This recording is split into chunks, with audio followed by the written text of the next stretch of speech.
Hello, friends. Welcome back in our channel Net Forum. And the topic of today's lecture is the basic syntax of inheritance. Right?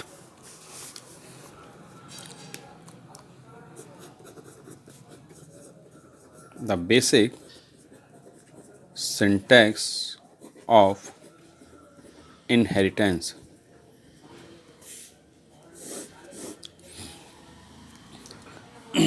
In this basic syntax, हमारे पास जो है वो दो सबसे important classes हैं जिन पे हम बार बार आते रहेंगे और उनको समझते रहेंगे, क्योंकि उनको समझे बिना हमें कॉन्सेप्ट जो है वो इनहेरिटेंस का नहीं मिलेगा, जो कि पाइथन में यूज़ हो रहा है। ये दो सबसे important classes, base class and drive class, दो तरह की हमारे पास क्लासेस हैं, बेस क्लास और ड्राइव क्लास। तो जब बेस क्लास है तो जाहिर सी बात है कि इसकी भी बॉडी होगी, जिसमें इसके मेंबर फंक्शंस या आपके मेंबर वेरिएबल्स या डेटा मेंबर्स होंगे, और इसकी भी अपनी कोई ना कोई बॉडी होगी। जब ड्राइव क्लास इसको इनहेरिट करता है तो वो वेरिएबल्स जो कि पब्लिक होते हैं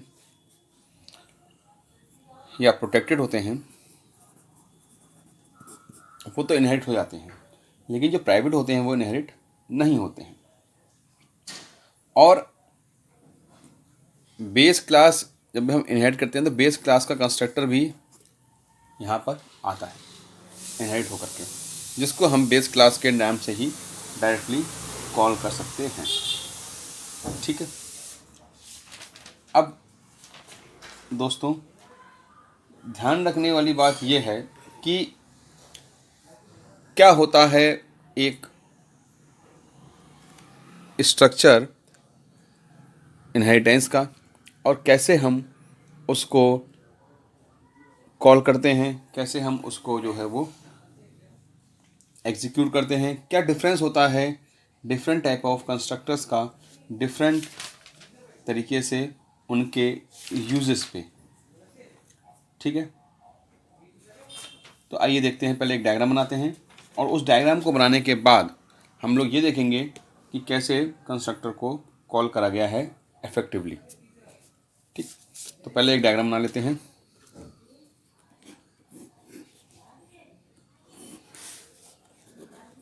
ए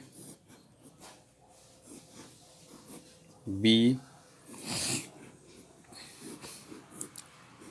सी डी ई एफ और ये आपका हो गया जी। ये आपका एक इनहेरिटेंस का ट्री है। अब आइए इसके जो है वो हम फंक्शंस लिखते हैं और ये देखते हैं कि कैसे हम इन फंक्शंस को कॉल करते हैं।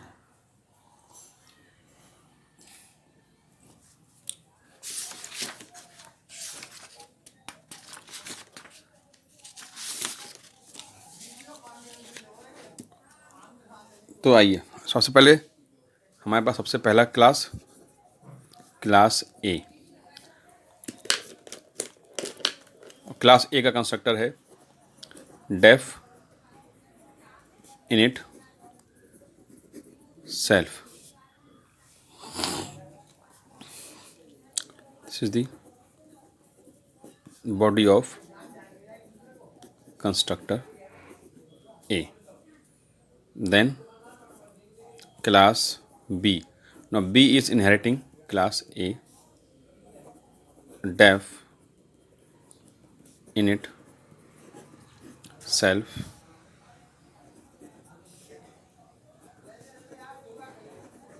body of constructor B. Similarly, class C, which inheriting class A, def init self body of constructor A. Similarly, we are going to write for class D inheriting B, and similarly def init self, and the same code class E B def init self, and similarly body for E class F inheriting C def init self, body for F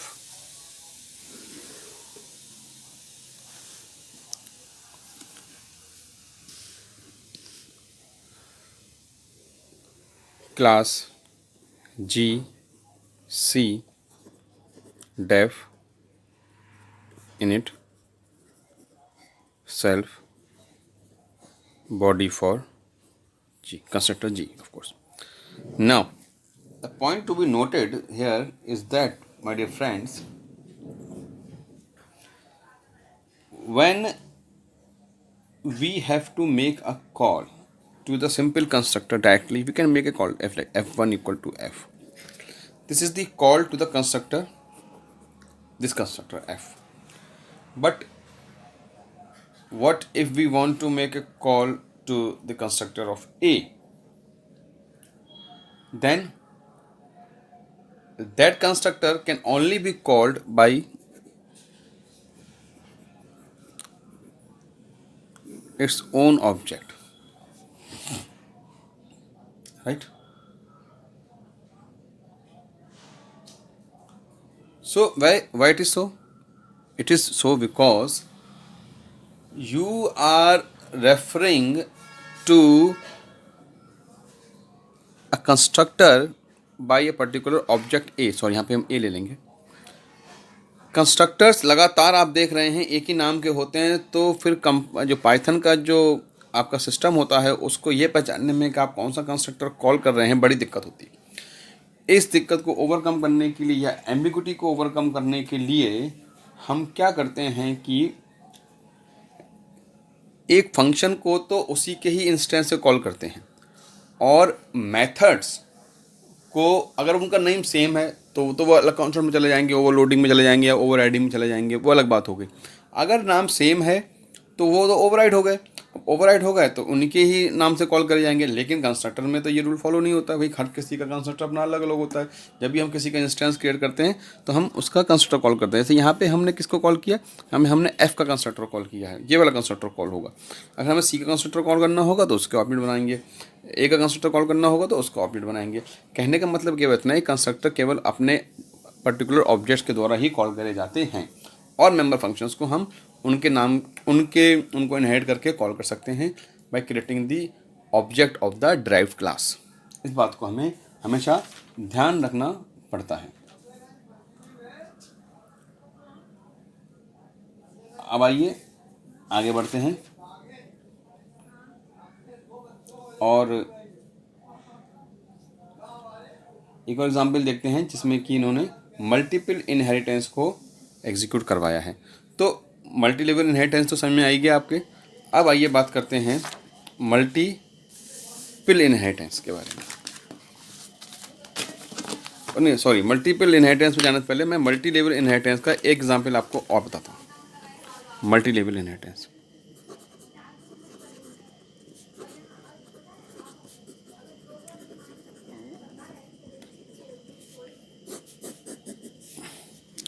suppose मेरे पास कोई class है, class ए.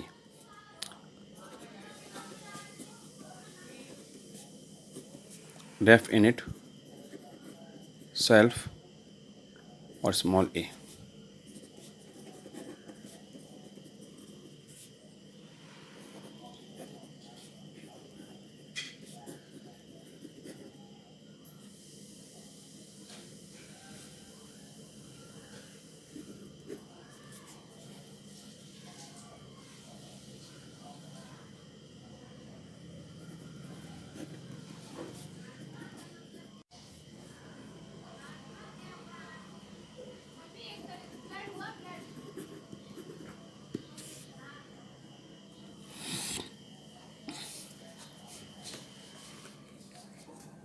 ठीक है।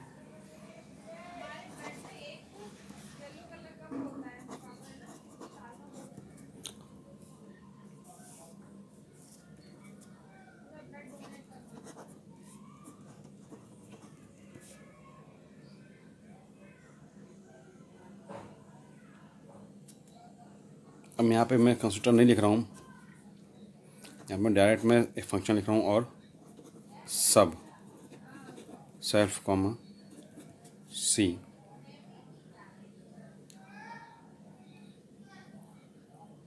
और मैं यहाँ पर एक वेरिएबल लिख ले रहा हूँ, सपोज डी, और डी इक्वल सपोज कर दे रहा हूँ 20, ठीक। और इसके अंदर कर दे रहा हूँ मैं self dot C equal to self dot D minus self dot, तो सी ले रखा है मैंने यहाँ पर, तो मैं ई कर दे रहा हूँ, और मैं यहाँ पर कर दे रहा हूँ प्रिंट ई, ठीक। और यहाँ पे मैंने कर दे रहा हूँ प्रिंट सेल्फ डॉट सी, ठीक। अब यहाँ पे मैं एक और फंक्शन ले रहा हूँ सी, ये स्मॉल सी है, small C, this is of course a capital C. तो कैपिटल सी के अंदर मैंने एक फंक्शन कॉल कर लिया, अब बी। तो इनहेरिटेंस का लेवल क्या हो गया, what is the level of inheritance, A to B and then B to C, ठीक। अब इसमें मैंने एक और फंक्शन यूज़ कर ले रहा हूँ, m equal to 30 def multi self comma o, and this is self dot mul equal to self dot m into o. Now there is no need to write this self dot c, it is simple, you can write c also,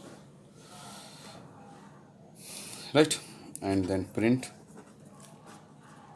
self dot mul, right. Now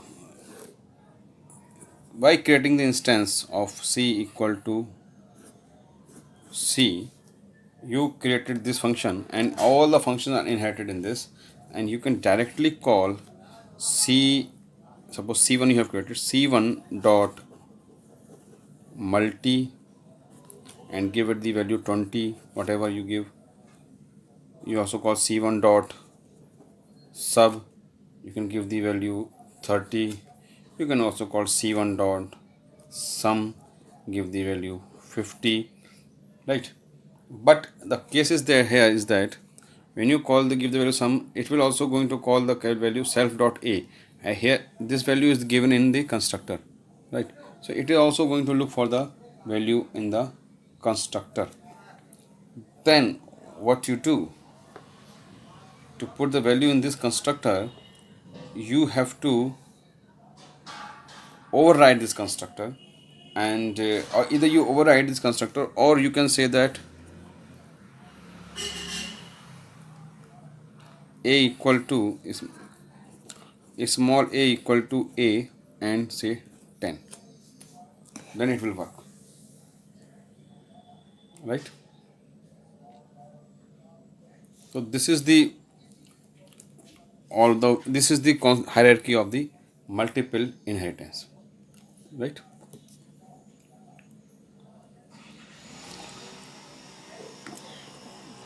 So in this way the multiple inheritance works. तो अभी के लिए इतना रखते हैं, और अगले lecture में हम लोग बात करेंगे मल्टीपल इनहेरिटेंस की। Thank you.